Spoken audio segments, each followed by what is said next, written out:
bring in Doug Flynn, certified financial planner and co-founder of Flynn Zito Capital Management. Doug, good morning. Good morning. Okay, that was Navarro right there. Bullard, meanwhile, says hold your horses. And yet you have, the Bank of New Zealand surprising the markets today, and that central bank cutting by 50 basis That's points. Right. Where are we going with all of this? Yeah, we don't really need to lower interest rates because the economy is doing better than most people think it is. But everybody else is. Yeah, exactly. And so there's a big spread between the rates we're offering for our Treasury bonds versus worldwide Treasury bonds.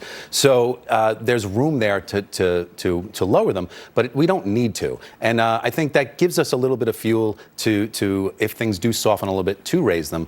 But doing this is just giving the lower interest rates that President Trump wants, so he has the wind at his back to keep the economy and the stock market going. Yeah, and because he's dealing with the trade war with China, that just seems to be going off the rails. And there's a lot of talk now about heading into recession. Moody's Analytics says if this 10% tariff does go into effect in September, the probability of a recession in 12 months is 50%.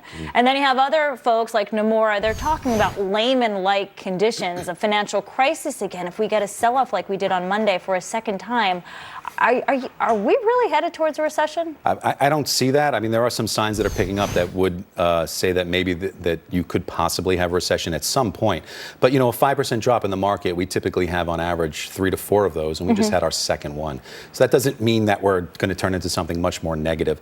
The signs are not there. I mean, people have more money in their pocket than they did before. And so, they're spending it, and that's boosting the economy. The economy is 70% from the consumer, and that's exactly where a lot of the money is going. So lower interest rates help them, keeps the mortgage rates low, keeps money in their pocket, and they keep spending, and that's really what's fueling this. But what happens if things with Beijing just get out of hand and the tariffs escalate, which is a tax on the consumer, and the Fed can't do much more because they've already cut rates so low to spark things again? China, our trade imports from China are down 12%, but they're up 33% from Vietnam and 20% from Taiwan. And so it's going elsewhere. So China has to be really careful. It's not going to be too long before a lot of that all their manufacturing goes somewhere else. We're going to buy our stuff from somebody. It doesn't have to be them. So I think that the trade war might be fits and starts, but in the long run, we're going to get a deal. It just might not be until after. It almost seems like the U.S. and China are decoupling. A little bit. They're going to be two